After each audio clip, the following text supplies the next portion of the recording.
Hey guys, alam nyo ba ang petrol ang isa sa nagustuhan ko kasi yung mga pants nila ay saktong-sakto lang yung sukat sa akin. Maganda din yung tela.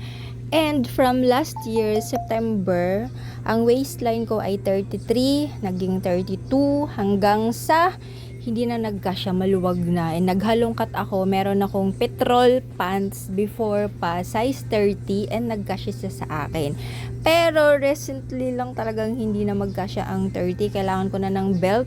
So bumili ulit ako ng size 29, and yung iba 28. So talagang bumaba na, no, lumit na yung baywang natin. And dyan si ate pala, ginamit ko kasi ang aking C-Bank card dahil may 1% cashback ito. And pinakilala ko sa kanya, nagtaka kasi siya, parang kakaiba, 'di ba, orange, and walang masyadong details doon sa ATM card. Sabi ko mag-download siya and enter niya ang referral code ko, SBEvon28. At once verified ka na, lagyan mo lang ng 1,000 pesos. Huwag mo na gagalawin for 3 days. Antayin pumasok ang 75 pesos from my referral code. So gamit na gamit ang C-Bank. Mag-save ka na, naka-earn ka pa.